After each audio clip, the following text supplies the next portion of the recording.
8 o'clock on the night of Wednesday, August 3rd. AMLO has finished his address, and it's frightening to think how many days we've spent in the rain. I hear the rain hour after hour. I spend the majority of my time in the Zócalo watching raindrops fall. The rain never stops falling in the Zócalo. At my house, the rain does seem to stop because my guardian angel has large protective wings, and the trees over the Plaza Federico Gamboa shelter the streets from water. But here, the rain is sadistic. It hates us. The rain is infinite. It sounds like a constant drumbeat, and I watch the tent fill with water, despite being raised on a platform. Jesus can't hear anything anymore, not even her own voice in her cell phone, because the rain gets worse, thundering more furiously on the tent. Suddenly, it's no longer fluid. It attacks us angrily. It wants to murder us. This isn't water, I shout to Jesusa, who isn't listening to me. This is hail, or should I say stone? Jesusa, it's not even hail anymore. Rocks are falling from the sky. They fall over the city, gather on canvases, sinking them in. They're going to fall down. Rocks by the tons fall on cars. We're all going to die. What are we going to do? Jesusa doesn't hear me. I'm soaked to the bone. We know that the next day the hail will have to be removed with bulldozers. Rivers run between the tents like chocolate-colored canals. In the tents nearby, the damage is devastating. The hailstorm not only soaks and destroys the plastic walls, it wipes out cots and tears through sleeping bags, mattresses, pillows, ruins coats and pants, shirts, sweaters, flags, and yellow t-shirts. It also drenches papers, sound machines, photographs, and visitors' messages. A blender lies broken on the floor. I see a television smashed open, a plastic chair split down the middle. A waterfall charges through the camps, destroying everything in its path. The whole universe is flooded. The people aren't going to be able to get through this. They'll leave, I say to Jesusa. It's incredible.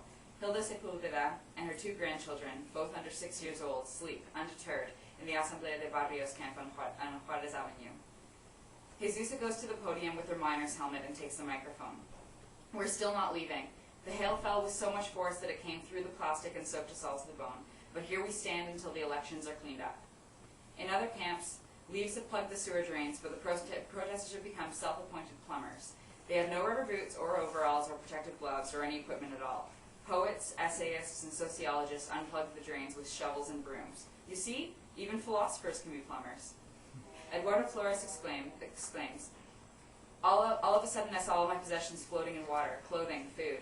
It was hard to lose all my clothes. Some people even had to get up on chairs because there were more than 10 inches of ice on the ground. My tent in the Ixtacalco camp, along with the Asamblea de Barrios, was one of the tents that suffered the most damage. I asked a young girl named Eusebia Gomez Palacios, "And what are you feeling right now?" And to my absolute astonishment, she talks about the fraud. I feel so useless because I have a feeling that they've robbed us of the election. We were so outraged, but when I try to explain it to myself, or I try to explain it to people who voted for PAN, I can't see any reasonable explanation for it. I was referring to the hailstorm, Eusebia, not to politics. She's not even listening to me, obsessed with politics, such a smart girl. All I care about is the fraud, and I'm so glad I ran into you, because you'll probably be able to explain it to me. Right now, I can't talk about anything but the hailstorm, which is as dirty as the toxic campaign against AMLO. Eusebia definitely reacts to this, and she tells me that the people are very angry. I don't care one way or another if AMLO pays any attention to me, as long as I have the chance to participate. The day of the last information assembly, I took a taxi back to my house, and the driver, super aggressive with me, told me that if he could possibly have come to the vigil, but the López Obrador was a manipulator who's destroying the country. You all believe in revolution, he said, but you're going to regret it when you'll wind up dying for this one that you're creating. It's incredible. The people shovel the hail and they laugh.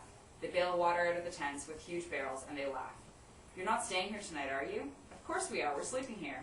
But how are you doing? We're doing fine, but why don't you go check on the people in the Álvaro Obregón camp near the Torre Mayor? They're not doing so well because the water was 20 inches deep in their tents. And your things? Nah, all my things are soaked. I lost some stuff that was on the floor last night, but I care more about the fact that our civil rights are drowning. And you're sure that you're staying here? Yes. I'm trembling in the cold. Just thinking about it makes my teeth chatter. That night, not even Jesusa remains in her tent because the water has completely invaded it. López Obrador, however, it does. Far from being discouraged, the people living in the tents from the Zócalo to the Poniatowska have only become stronger-willed as a result of the hail. One of the things I've learned from this movement is that no one here thinks of themselves. There are people who get through every obstacle and survive difficulty just to support their cause. The protesters raise their tents onto milk crates to avoid future floods. We're going to have a 2-story house, says a little girl, not even noticing the damage.